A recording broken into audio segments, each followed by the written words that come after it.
Usipitwe na habari za kweli na uhakika kutoka Maximum TV.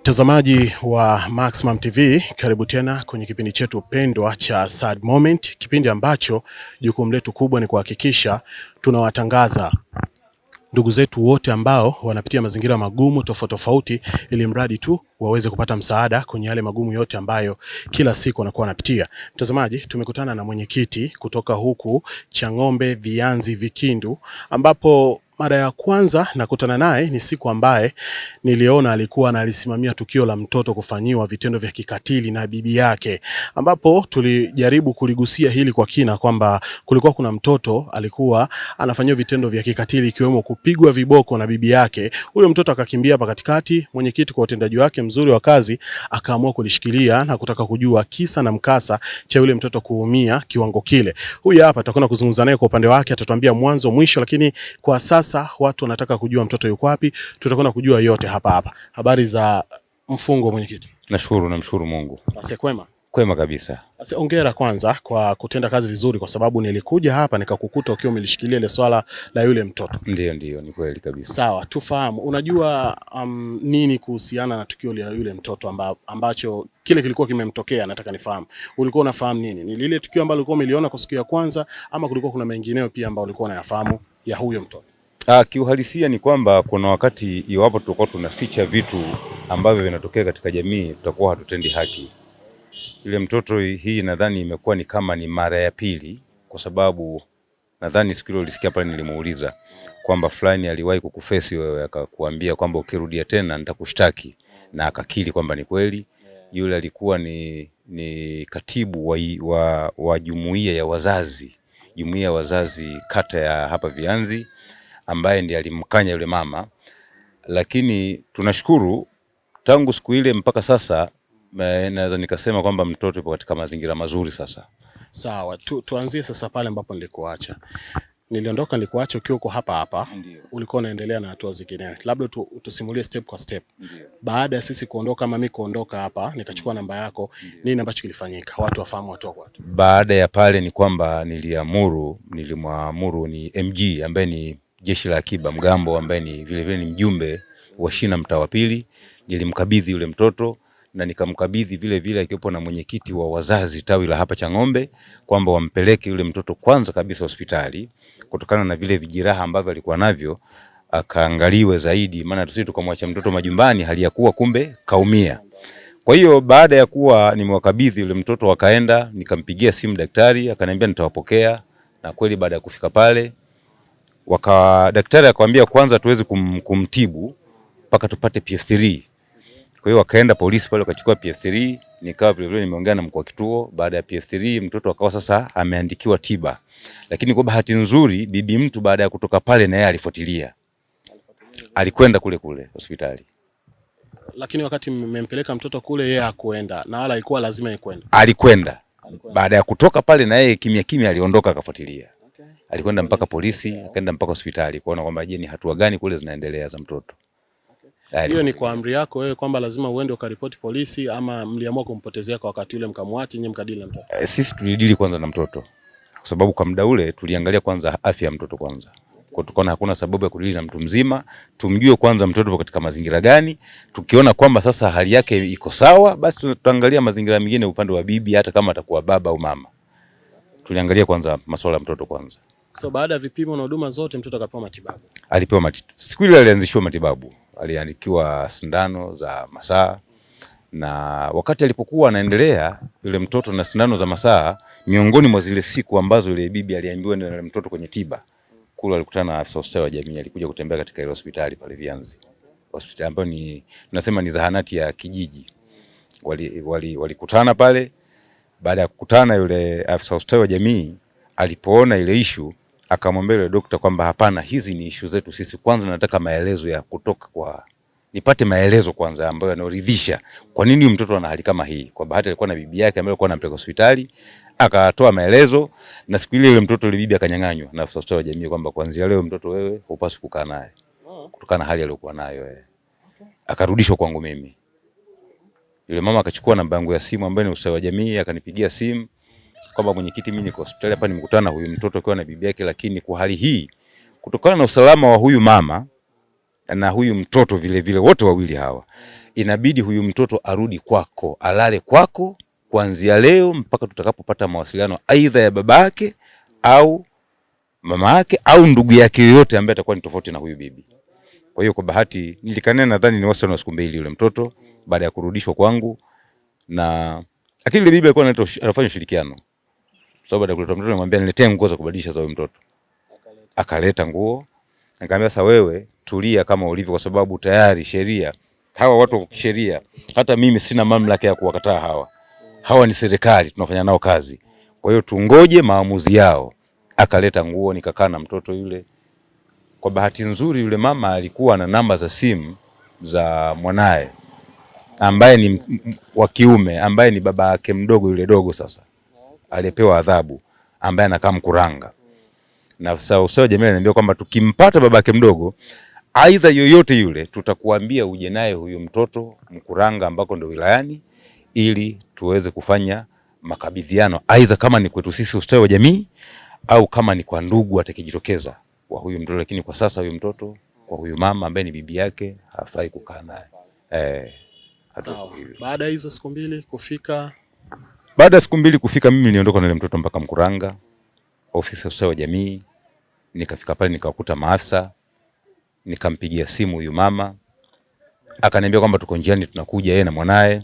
Kweli ukaja hadi pale, mimi nilikaa nje, lakini walipofika tukaingia tukajitambulisha, nikawaelekeza waliopo kwamba mimi ni mwenyekiti wa kitongoji cha Ng'ombe, kijiji cha Vianzi, kata ya Vianzi, wilaya ya Mkuranga. Kuna mtoto ambaye alipatwa na tatizo, ambaye alipewa adhabu na bibi yake, kidogo ilipitiliza. Kwa hiyo kuna afisa ustawi wa jamii ambaye alikuja akanikabidhi huyu mtoto, na tukakubaliana kwamba siku ya leo nimlete hapa ili tufanye makabidhiano. Akaniambia ni kweli taarifa zako tunazo, japokuwa yule aliyefanya hili jambo hayupo, lakini akatuachia majukumu. Kwa hiyo tukafanya makabidhiano pale. Nikamkabidhi mtoto kwa afisa ustawi wa jamii, na wao akamkabidhi kwa babake mdogo yule mtoto. Na babake mdogo alikubali kumpokea. Alikubali, na mpaka sasa yuko naye. Yeye kwa upande wake alikuwa na taarifa zozote juu ya huyu mtoto alivyokuwa anapitia? Ni babake mdogo. Kwa kweli kwa sikupata muda wa kukaa naye, kwa sababu baada ya pale usini nilimwacha yeye yule baba mdogo akiwa na yule mtoto ambaye nimekwenda kumkabidhi pamoja na mama yake. Lakini kwa bahati nzuri namba zake nilizichukua nazo za simu, japokuwa tangu siku ile hatukuwasiliana, yeye hakunipigia wala mimi sikumpigia. Lakini tu nilimuelekeza kwamba kama utakuwa naye umeshindwa kukaa na huyu mtoto, afanye vitu viwili. Aidha amrudishe pale ustawi wa jamii au amrudishe kwangu mimi, nijue kwamba ile mtoto ameshindwa kukaa naye. Ndivyo vitu ambavyo mimi majukumu ndio mwachia mawili hayo. Hongera sana mwenyekiti. Nashukuru sana, asante. Nataka nifahamu, siku zile mama aligoma kuongea chochote, hususan alikuwa anaelezea upande wa mtoto, sijui ikaenda ikarudi, mara sijui mtoto alitaka mwenyewe nimpe adhabu na kila kitu. Labda wakati nafuatilia sasa kuja kujua maendeleo ya mjukuu wake kule hospitalini na sehemu zingine, hakuongea chochote kingine tofauti na hicho? Aidha hata polisi kule kama alipelekwa, kuna namna yoyote aliongea chochote? Labda kwa upande wa kuleta ukaidi, yaani kusimulia tu sababu za kina zaidi tofauti na zile ambazo alituelekeza pale, sijui masuala ya kuvunja sijui penseli, sijui kupoteza. Hapakuwa na sababu zingine isipokuwa ni zile tu. Ni zile tu. Lakini polisi alienda. Alienda. Mlimpeleka wenyewe ama yeye ndo alijipeleka? Kule polisi sasa, ina maana baada ya kufika pale, kwanza mimi niliwasiliana na mkuu wa kituo. Akaniambia sipo, lakini vijana wangu wapo. Kwa hiyo baada ya kufika pale, yule bibi alipofika akawakuta maskari ambao wapo, wakazungumza, wakamhoji. Ila wakamwambia kwamba kitendo hiki ulichokifanya hakikuwa kizuri sana, kwa sababu umepitiliza adhabu, lakini kwanza tumwangalie mtoto hali yake. So maana yake walimkanya, hakuenda kama mtuhumiwa pale. Yule hakwenda kwa sababu ilikuwa bado ile hatua ya kukamatwa haijafika, alienda yeye mwenyewe. Alienda kwa ajili ya PF3 wakati tunafuatiliwa, naye alikwenda yeye mwenyewe, na maana zile hatua bado kabla hazijachukuliwa, aliamua kunyanyuka kwenda. Ubinadamu nadhani ulimjia kwamba hapa nimeshakosea, kwa sababu unajua unaweza ukafanya kosa alafu ikawa hujui, lakini baadaye ukajua kwamba hili ni kosa nilofanya, kwa sababu jamii nzima kile kitendo kiwalisia haikupendezewa. Watu walikerekwa sana, yani iko wazi, kwa sababu nadhani wewe siku ile uliona, maana hakuna sababu ya kuficha. Wote tunaadhibu watoto, na watoto rika kama hili ni watu ambao siku zote ni waharibifu tu. hata wa form 1, form 2, mwanafunzi mpaka wa chuo kuna wakati mwingine anaharibu. Mtu akishakuwa mwanafunzi ni mwanafunzi tu mzee, kuna vitu vinapungua. Na akishakuwa nyumbani maana yake huyo akuu, huyo ni mtoto. Ni mtoto, akiwa kwako bado ni mtoto. Kwa maana hiyo anadhani aligundua kwamba, na watu walimwambia kwamba lile ni kosa, na ndio maana unakuta kila mtu alihamaki kwamba hapana, kwa umri huu huyu mtoto hukupaswa kumpa adhabu kiasi hiki. Hata wakubwa wanakosea mbona? Unajua ingefikia hatua kwamba hata wakubwa wanaadhibiwa, si ajabu hata mimi ningepigwa. Au hata wewe ungepigwa. Lakini kuna ile kustahimiliana kwamba da alishakuwa jitu zima nitalifanyaje hili. Lakini makosa wote tunafanya, na bibi alikiri kwa sababu hata baadaye nilikutana naye akasema, bwana unajua mimi ni binadamu, nakosea kama watu wengine, ila pale alisema ukweli kwamba pale mimi nilishindwa kuomba msamaha kwa sababu kuna watu wanabifu na mimi. Nikamwambia sasa ile ya watu binafsi haikupaswa kuingizwa pale. Nadhani hata wewe unakumbuka kuna kauli nilitamka kwamba mambo yenu ya mitaani msiyalete hapa, kwa sababu najua wananchi wangu jinsi wanavyoishi, wanabifu ambazo hazina msingi, na kila siku mimi wanawaambia kwamba maisha tunayoishi ya kibifu hayatusaidii, na wakati mwingine vitu kama vile vya kibifu vinaweza vikakufanya hata wewe kiongozi ukachukua maamuzi ambayo sio sahihi. Sio hivyo? Aidha wakati mwingine ukaamua kwamba sasa sifanyi kwa sababu wewe unanishindikiza. Sababu unatakiwa kiongozi uchukue ushauri unafaa. Kiongozi asiyeshaurika kwanza wewe sio kiongozi. Au sivyo? Lakini unaangalia ushauri unaotolewa ni upi. Sio kile ushauri unaotoa. Sasa mimi nadhani unakumbuka ulikuwepo mwanzo mpaka mwisho. Ile bibi kaja, lakini sasa ikawa kuna watu wanakuwa kama wananishindikiza mimi, wananifundisha kazi. Mimi naelewa utendaji wangu wa kazi. Ile mama akakosea, nilimuita, alikuja, alichelewa kufika eneo la tukio, lakini alifika akiwa ofisini. Mimi nilitoka hapa nikaenda mpaka kwake, nikaambiwa mbona katoka hapa kaja ofisini? Nikapitia ofisini na pikipiki. Baada ya kufika kule, nilipomkosa, nikamkuta ile bibi yuko na mama mwingine. Nikamwambia twende kule gengeni. Akaniambia mimi nimeambiwa ni hapa ofisini. Nikamwambia tukio haliko hapa. Nikamleta mpaka eneo la tukio kwa sababu, na nilishindwa kulipeleka ofisini kwa sababu gani? Ile jambo lilikuwa tayari lishakuwa la wazi. Au sivyo? Mimi nimekuja nimemkuta mtoto kakaa chini tayari, kuna mtu kishamchukulia chakula anakula. Kwa hiyo kumnyanyua kwamba twende ofisini, niliona hapana, hapa nilipomkuta na watu washajaa, basi liishie hapa. Maana kuna desturi ya kusema mwenyekiti anavumbika vitu, anayafinya mambo. Kumbe sivyo. Sisi mzee tunaamua mambo kutokana na mazingira jinsi yalivyo. Na wewe kwa nafasi yako turudi nyuma zaidi. Huyu mtoto alikaa hapa kwa muda gani mpaka umekuja kukutana naye? Yani kwa siku ile. Kwa siku ile kwa sababu nilipigiwa simu mimi nikiwa msikitini.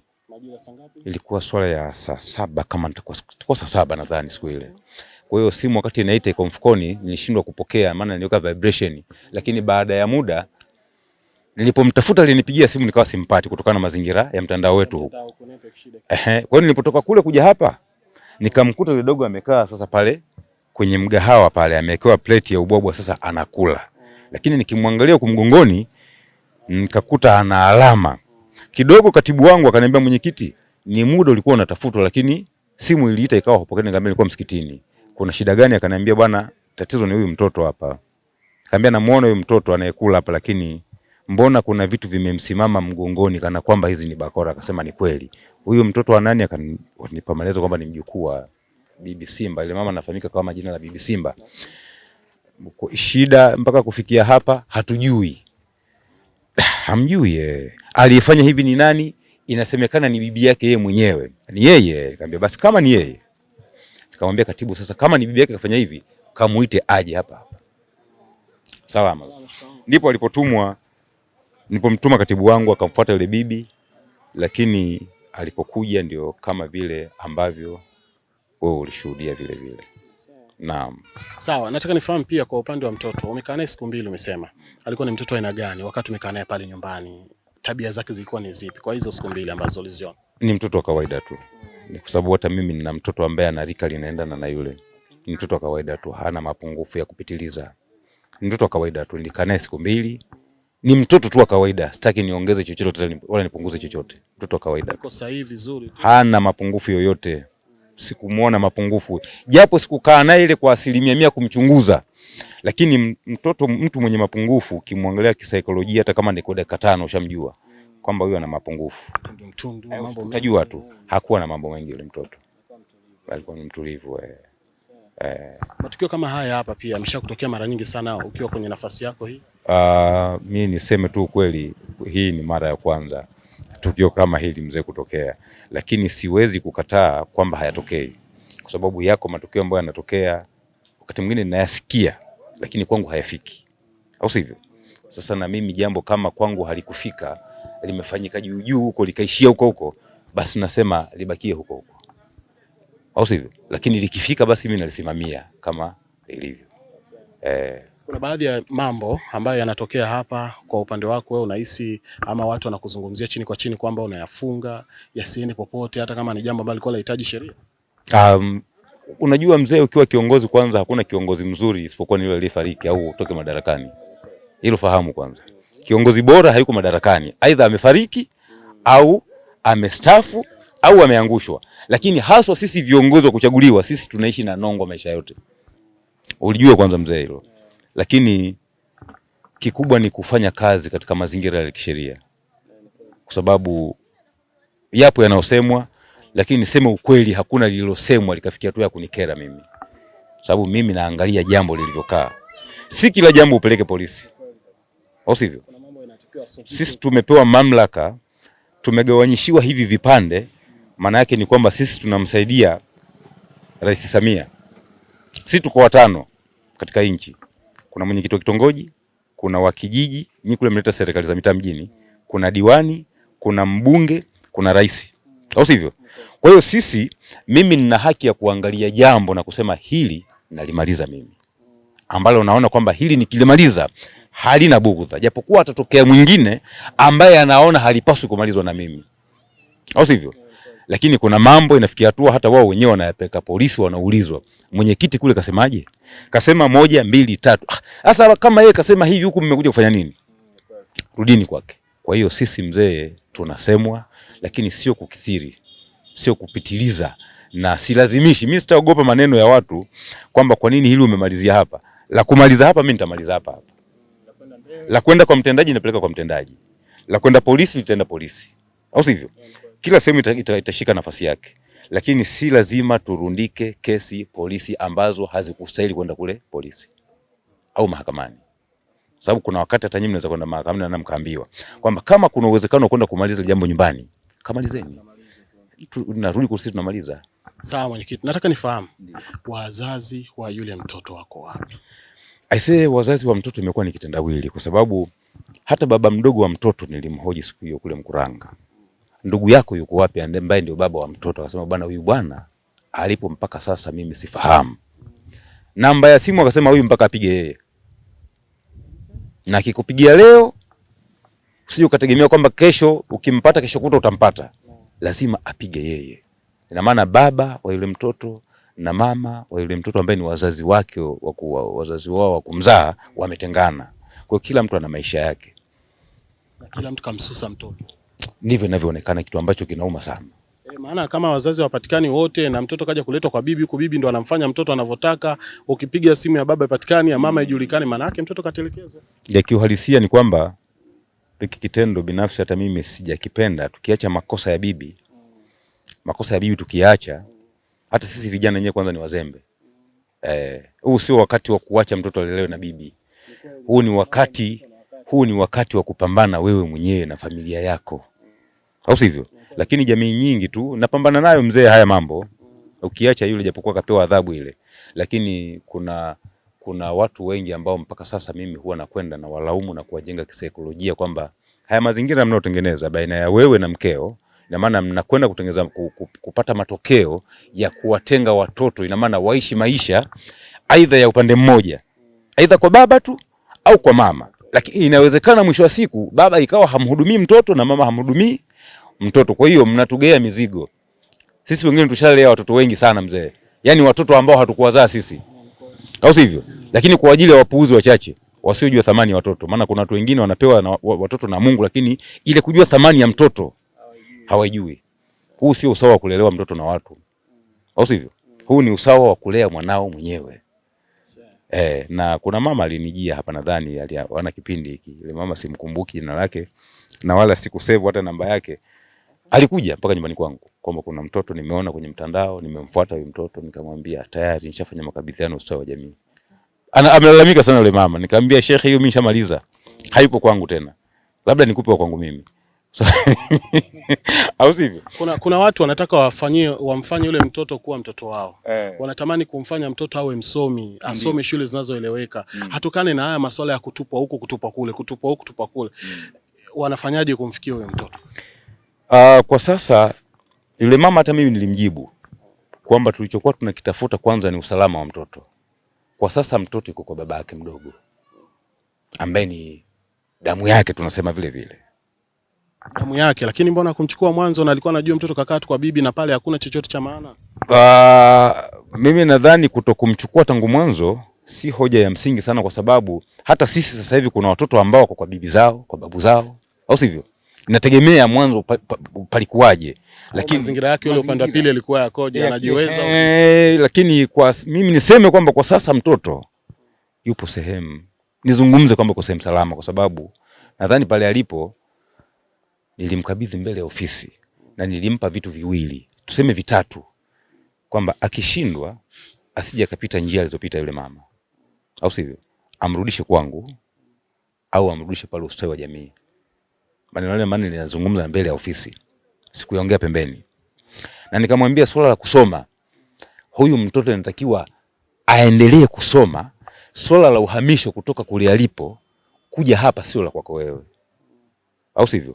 Wote mchukulia uniform, lakini uhamisho itakuwa ni kazi yangu mimi mwenyekiti au serikali ya kijiji husika ninachoishi mimi, na ustawi wa jamii ndio yenye jukumu hili, kwa sababu ina maana sisi ndio tunamhamisha kutoka hapa kuja sehemu nyingine.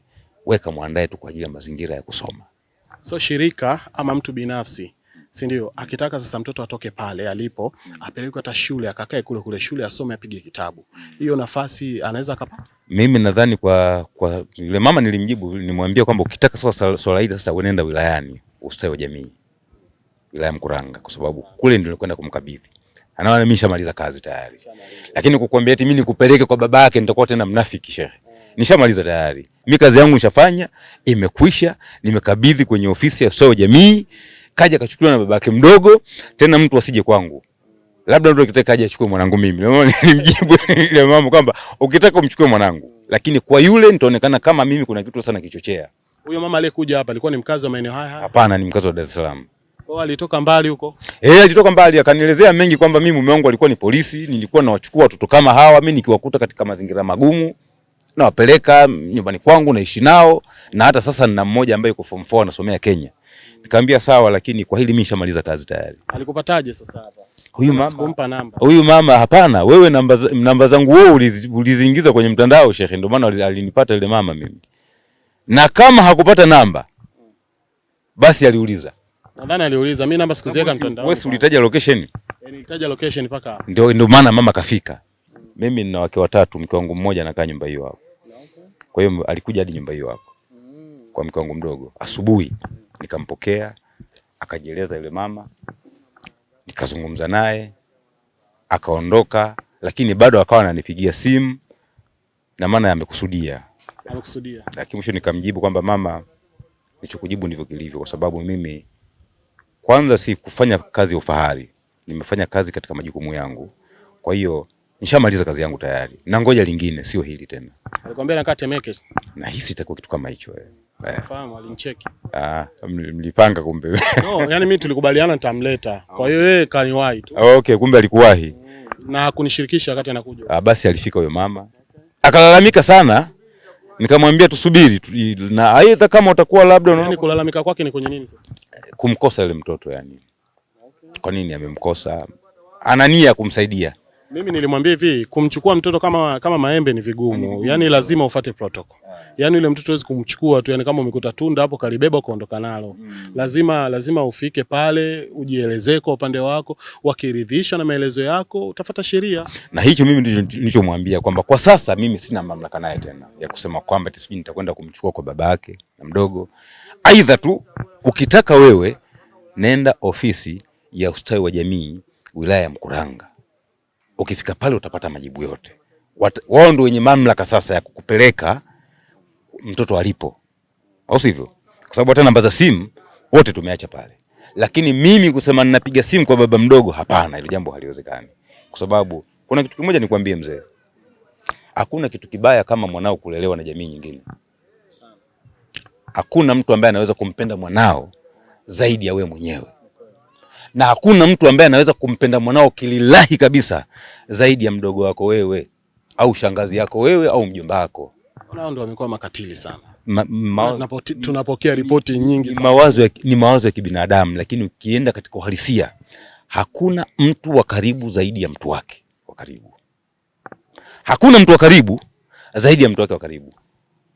Mimi kama Zahir nina ripoti sana matukio yanayotokea mtaani na mazingira yote magumu tofauti.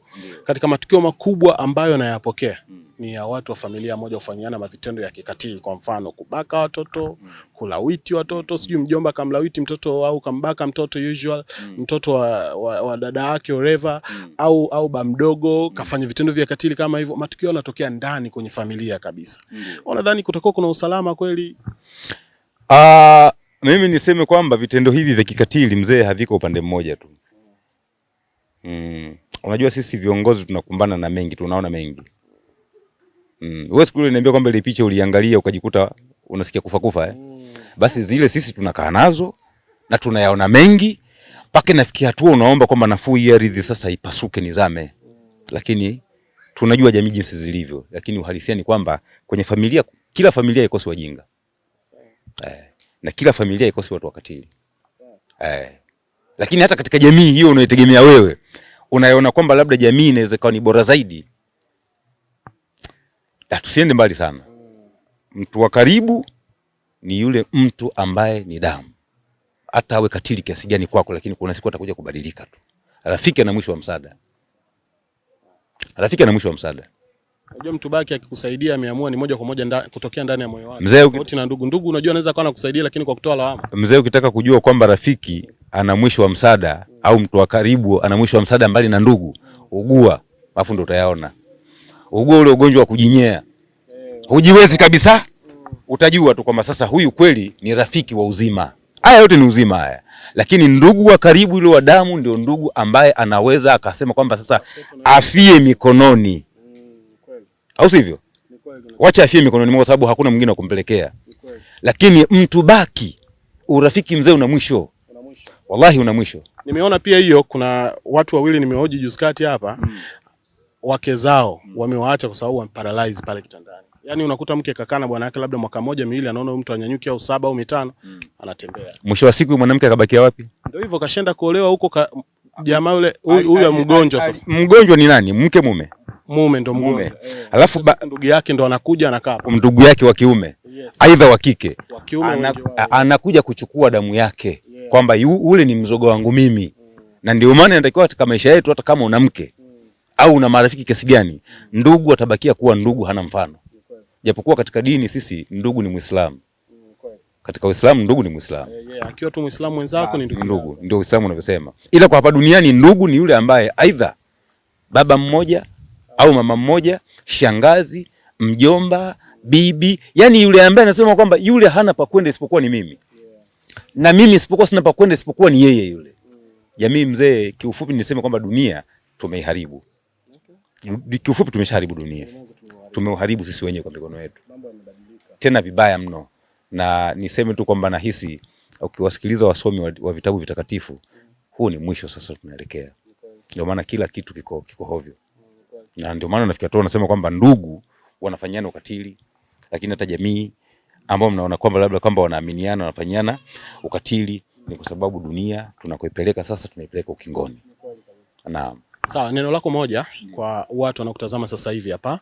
Wewe sasa kama mwenyekiti waambie bwana, jibu langu la mwisho ni hili hapa, lakini pia wakitaka kupata taarifa zaidi wafike sehemu gani? Mimi niseme kwamba jibu langu la mwisho ni kama nilivyomwambia yule mama, mimi nilishamaliza kazi yangu. Ili uwe wa kwanza kupata habari zetu, tafadhali bofya alama ya subscribe kisha bofya kengele. Maximum TV.